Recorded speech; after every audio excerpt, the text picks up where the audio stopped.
നെടുമങ്ങാട് ജില്ലാ ആശുപത്രിയിൽ ആദിവാസി കുഞ്ഞു മരിച്ചതിൽ റിപ്പോർട്ട് തേടി പട്ടികജാതി പട്ടികഗോത്രവർഗ കമ്മീഷൻ. ജില്ലാ മെഡിക്കൽ ഓഫീസറോടാണ് റിപ്പോർട്ട് തേടിയത്. 20 ദിവസത്തിനകം റിപ്പോർട്ട് സമർപ്പിക്കണം.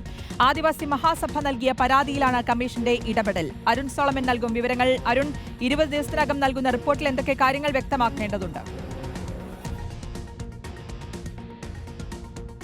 ശ്രുതി, ഇതിൽ പ്രധാനമായിട്ടും പാലോട് സ്വദേശിയായിട്ടുള്ള ബിന്നിന്റെയും രഞ്ജന കൃഷ്ണയുടെയും നവജാത ശിശു നെടുമങ്ങാട് ജില്ലാ ആശുപത്രിയിൽ വെച്ചാണ് മരണപ്പെട്ടത്. അതിലിപ്പോൾ കൃത്യമായിട്ടുള്ളൊരു ഇടപെടൽ ഉണ്ടായിരിക്കുന്നത് പട്ടിക ഗോത്രവർഗ കമ്മീഷന്റെ ഭാഗത്തു നിന്നാണ്. നിലവിൽ ആദിവാസി മഹാസഭയുടെ സംസ്ഥാന അധ്യക്ഷനായിട്ടുള്ള മോഹൻ ത്രിവേണി നൽകിയ പരാതിയുടെ അടിസ്ഥാനത്തിലാണ് 20 ദിവസത്തിനുള്ളിൽ റിപ്പോർട്ട് തേടിയിരിക്കുന്നത്. ഈ പ്രധാനമായും ഈ റിപ്പോർട്ടിൽ പരാമർശിക്കേണ്ടത് ഒന്ന്, ഡോക്ടർ ഈ ബിന്ദു സുന്ദറിന് ഇതുമായി ബന്ധപ്പെട്ട് ചികിത്സാ പിഴവ് സംഭവിച്ചിട്ടുണ്ടോ എന്നുള്ളത് കൃത്യമായിട്ട് അടിയന്തരമായിട്ട് അന്വേഷിച്ച് ആ റിപ്പോർട്ട് സമർപ്പിക്കാനാണ് ഇപ്പോൾ നിലവിൽ ഈ അന്വേഷണ ഉത്തരവിൽ സൂചിപ്പിച്ചിരിക്കുന്നത്. ഏറ്റവും പ്രധാനമായും ഇനി വരേണ്ടിയിരിക്കുന്നത് പോസ്റ്റ്മോർട്ടം റിപ്പോർട്ടാണ്. ഇതുവരെയും പോസ്റ്റ്മോർട്ടം റിപ്പോർട്ട് പോലീസിന് പോലും ലഭിക്കാത്ത ഒരു സാഹചര്യം നിലവിലുണ്ട്. ഈ പോസ്റ്റ്മോർട്ടം റിപ്പോർട്ട് കൂടി എന്തായാലും അന്വേഷണ കമ്മീഷൻ എന്തായാലും കണക്കിലെടുക്കും. കാരണം ഇതിൽ 10,000 രൂപയുടെ ഒരു കൈക്കൂലി അടക്കമുള്ള ആരോപണം ഈ കുടുംബം ഉന്നയിച്ചിരിക്കുകയാണ്.